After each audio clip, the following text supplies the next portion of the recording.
Are you feeling less fired up, less motivated than ever before now that you're a retired woman? Without a schedule, without a deadline, without things to do, without expectations. Retirement has a funny way of doing that, keeping you stuck, keeping you stagnant.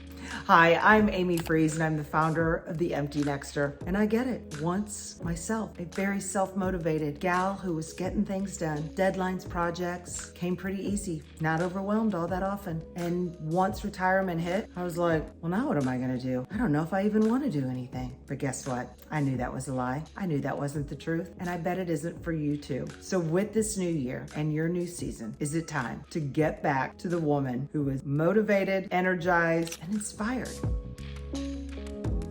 I'm gonna keep this easy, peasy, simple, and sweet so you can take that first next step into your season with reinvigoration, energy, confidence, feeling like you used to, maybe even better once you start. So start this way. Start with a specific goal that comes to your mind. What do you wanna see at the end of your day, end of your week, in your season? How do you wanna feel? Who do you wanna be surrounded by? What is that goal? And how are you going to measure that goal? Is it gonna be new people you meet, new classes you take, new skills you learn, talents that you hone, gifts that you share? How are you going to measure that? And what is the progress that you need to make it happen? As you're achieving it, make sure that it's realistic, that you have realistic targets. Because I'll be the first to remind you, because I had to remind myself that, Amy, you don't have to go at that fast pace like you were used to. I didn't have to do this, that, and the other, and everything else in between like I did before. Remind yourself that you've done that. Now you can take realistic, bite-sized chunks and fit them into your day and your season so that it adds but doesn't deplete or take away. So be realistic with where you are right now.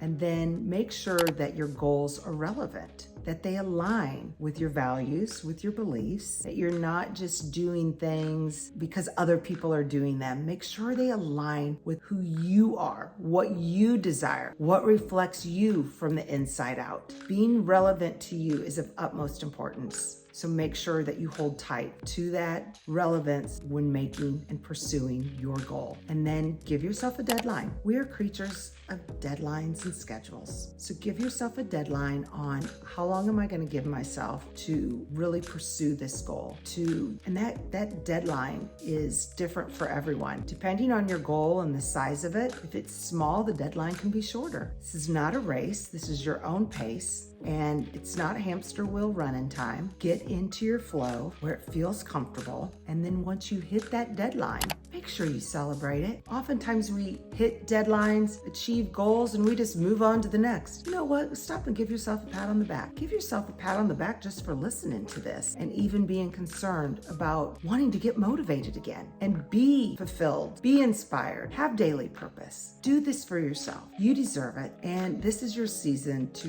really shine. It is a sweet spot if you take the time to make it what you want it to be. And if you would like more retirement content from a gal that's been there, who is maybe a few steps ahead, as I've been retired for a few years, I had to figure it out the hard way, but I'd love to bring you along so you can wake up tomorrow and feel like yourself again, that motivated, energized, inspired woman that you are.